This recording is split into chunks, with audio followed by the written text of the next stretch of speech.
이미지 카피라이트 뉴스원 이미지 캡션 9일 판문점 평화의 집에서 열린 남북 고위급 회담 남북 고위급 회담에 참여하고 있는 북측이 고위급 대표단과 민족올림픽위원회 대표단, 선수단, 응원단, 예술단, 참관단, 태권도 시범단, 기자단 등을 파견하겠다는 입장을 밝혔다. 남북 양측 대표단은 9일 오전 10시 판문점 남측 평화의 집에서 고위급 회담을 열었다. 남측 대표단은 북측의 평창 동계올림픽에 많은 대표단의 파견과 공동입장 및 응원단 파견을 요청했고, 설을 기로 한 이산가족 상봉 행사와 이를 위한 적십자 회담의 개최를 제안했다. 이번 고위급 회담은 25개월 만에 열리는 회담으로 지난 1일 북한 김정은 위원장이 신년사에서 평창 동계올림픽에 대표단을 파견한 용의가 있다고 밝히면서 일주일 만에 성사됐다. 민심이 천심, 이미지 캡션 군사분 개선 넘어오는 북측 대표단 회담 자체는 비공개로 진행됐지만 전체 회의 모두 발언은 언론에 공개됐다. 리선권 북측 단장은 기조 발언에서 예로부터 민심과 대세가 합쳐지면 천심이라고 했다. 이 천심을 받들어서 북남 고위급 회담이 마련됐다. 며 큰 기대를 걸고 있는 온 결애에게 새해 첫 선물, 그 값비싼 결과물을 드리는 것이 어떤가 하는 생각을 가지고 있다. 고 말했다. 리 단장은 발언에서 민심이라는 단어를 여러 번 써서 눈길을 끌었다. 조명균 남측 수석대표는 첫 술에 배부르랴 라는 속담을 소개하며 서두르지 않고 끈기를 갖고 하나하나 풀어가면 되겠다 하는 마음을 갖고 있다. 고 말했다. 비핵화에 대한 언급이 있을지에 대한 관심이 높은 가운데 천해성 통일부 차관에 따르면 남측이 비핵화를 위한 대화를 언급했다고 한다.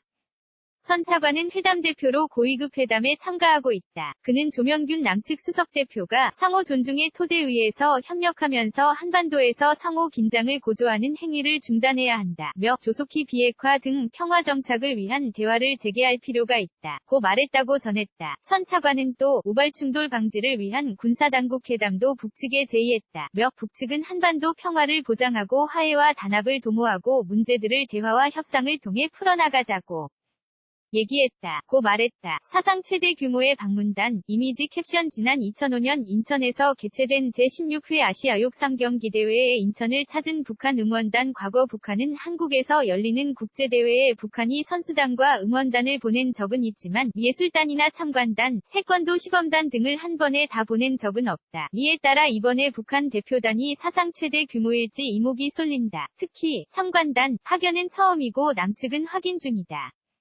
선 차관은 그런 표현을 썼고 남북 간 용어의 차이나 이해가 다를 수 있어서 오후에 대표 접촉 과정으로 확인을 할 것이라며 어떤 범위라든지 어떤 분들 참여를 생각하는지 확인해보겠다. 고 말했다.